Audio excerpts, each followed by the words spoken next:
হেদায়েতের জন্য কবুল করেন। আমিন। আল্লাহ মাহফিলের বরকতে পুরা অঞ্চলে শান্তি দান করেন। আমিন। বিশেষ করে নদী ভাঙ্গা থেকে আল্লাহ আপনাদের এই এলাকাকে হেফাজত করেন। আমিন। যারা দুনিয়ার থেকে চলে গেছেন আল্লাহ সবাইকে জান্নাত দান করেন। আমিন। যারা বেঁচে আছেন আল্লাহ সবাইকে সুস্থতার সাথে দীর্ঘ নেক হায়াত দান করেন। আমিন। আল্লাহ পাক রব্বুল আলামিন দ্বীন ও ইসলামের পথে আমাদের কবুল করেন। আমিন। গোটা দেশ, গোটা জাতি এবং আমাদের সবাইকে আল্লাহ জালেমদের জুলুম থেকে হেফাজত করেন। আমিন। আমি কোরআনে হাকিমের সূরা কাহাফের শেষের দিকে এক আয়াতে কারিমা তিলাওয়াত করেছি। নবীজির হাদিস থেকে এক টুকরো হাদিস পড়েছি। আয়াত ও হাদিসের আলোকে ইখলাস ও রুহানিয়াতের সমন্বয় কিছু কথা আমাকে বলার মতো, আপনাদেরকে শুনবার মতো, সহি তরিকায় সহি নিয়তে সহি কিছু কথা আল্লাহ কবুল করেন। আমিন। গতকালও বয়ান হয়েছে, আগামীকাল এই বাগান থাকবে না। আবার এক বছর পর এ বাগান মিলতেও পারে, নাও মিলতে পারে। আর এ বাগান মিললেও আমাদের মধ্যে কেউ থাকতে পারি, নাও থাকতে পারি। আল্লাহ পাক আমরা যারা এখানে আসতে পেরেছি আল্লাহ আমাদেরকে কবুল করেন। আমিন। আশাটাই কবুল না। নবীজির কোনো গুনাহ ছিল না, ছিল? এরপরও নবী হেদায়েতের দোয়া করতেন বেশি বেশি। হেদায়েত বড় সম্পদ। বর্তমান যুগে হেদায়েতের দোয়া বেশি করা দরকার। যারা মোটামুটি দিনের লাইনে আছেন তাদের জন্য আরো ভয়, না জানি লাইন থেকে পড়ে যায়। এজন্য বেশি বেশি হেদায়েতের দোয়া দরকার। আল্লাহ কুদরতের দ্বারা আমাদের হেদায়েতের দৌলতের উপরে কায়েম দায়েম রাখেন। আমিন।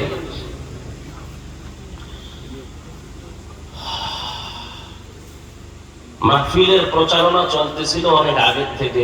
অনেকে আসতে চেয়েছিল, বিভিন্ন কারণে আসতে পারেননি। যদি তাদের কারণটা মানবতার মানবিক দৃষ্টিকোণ থেকে ঠিক থাকে তো না আসলেও সওয়াব পেয়ে যাবেন। আর যারা আসছেন তাদের জন্য দোয়া, যে আল্লাহ শেষ দোয়া করে যাওয়ার তৌফিক দান করেন। আমিন। মায়ের জন্য দোয়া, বাবার জন্য দোয়া, ভাইয়ের জন্য দোয়া, আত্মীয় স্বজনের জন্য দোয়া, দেশের জন্য, জাতির জন্য দোয়া। এই সুযোগ পায়া যারা এই দোয়া করে যাবে না তাদের কপাল সুবিধা না। আল্লাহ শেষ দোয়া করে যাওয়ার আমাদের তৌফিক দান করেন। আয়াতের তরজমাটা বলি, এরপরে কিছু সংক্ষিপ্ত ব্যাখ্যা।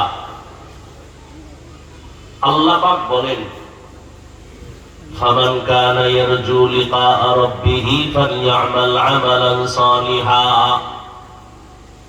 ওয়া লা ইউশরিক বিইবাদাতি রাব্বিহি আহাদা।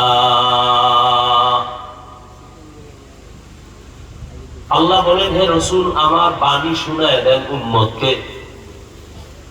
দুনিয়াতে যে বা যাহারা তার রবের সাথে সাক্ষাৎ চায়, মুলাকাত চায়, কার সাথে?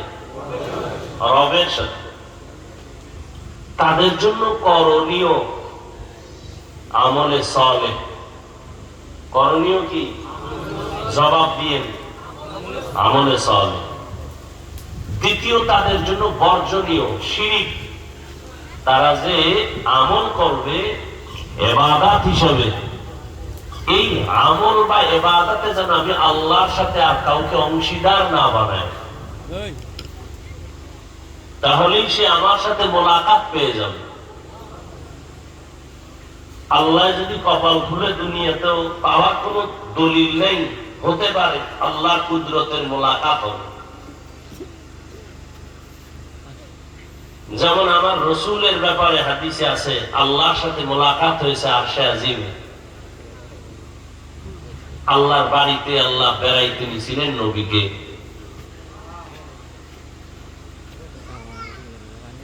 হাদিস সমূহের মধ্যে একটা হাদিস আছে, সমস্ত হাদিসের মা বলা হয় ওই হাদিসকে, উম্মুল আহাদিস।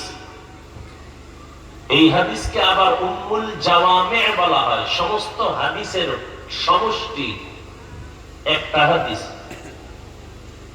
সারা হাদিসের লক্ষ লক্ষ লক্ষ লক্ষ হাদিসে যত বয়ান আছে, সব বয়ানের মূল কথা এই হাদিসের মা যেটা, এটার মধ্যে আছে। এই হাদিসে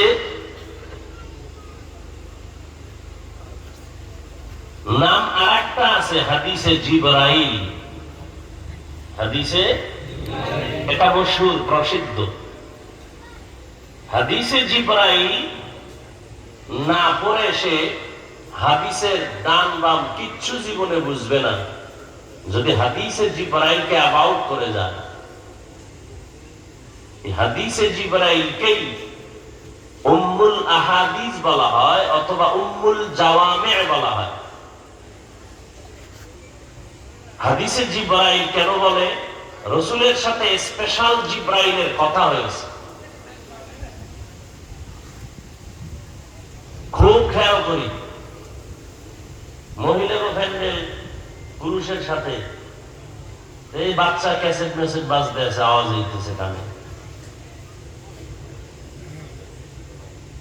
মহিলারা কি একা আসতে পারে? ডান পার্শ্বে একটা ক্যাসেট, বাম পার্শ্বে ক্যাসেট, ক্যাসেট গুলো বাজতেই থাকে।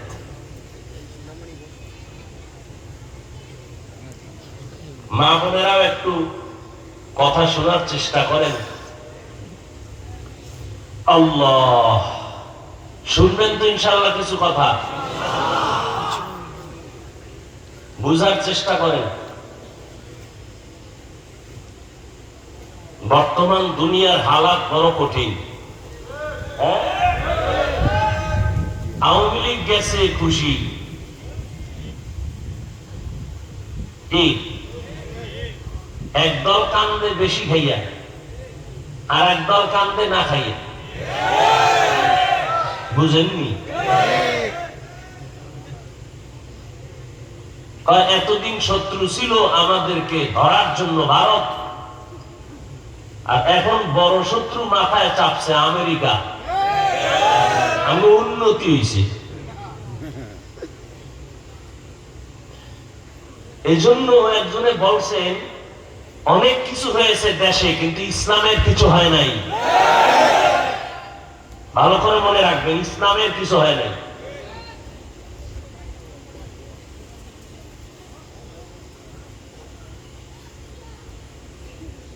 তবে আমরা হওয়ার জন্য যেটা আগাবো, একটু বাধা আছেই, আর আমাদের নিজেদের মধ্যে ধাক্কা ধাক্কি, এইটা আরো বড় সমস্যা। আল্লাহ সমস্ত উলামায়ে আহলে হকদেরকে এক ও নেক বানায় দেন। আলেমরা এক হবে, মন ভালো, কিন্তু আপনাদের কারণে পারে না। একজনে এক ভক্ত আর এক আলেমের ভক্ত, কেউ উপরুডায় নিচে নামায়, ফেসবুকটা আছে, লেখতে কালি লাগে না, বিসমিল্লাহ লাগে না, সারা রাত আকাম করে। আপনাদের কারণে ওলামায়ে কেরামের মধ্যে দূরত্বটা আরেকটু বেশি।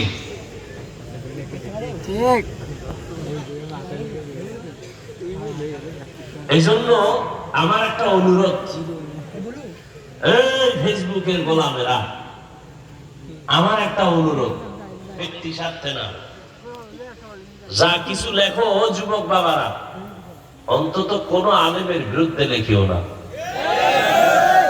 এটা কইলাম খুব ভদ্রতার সাথে।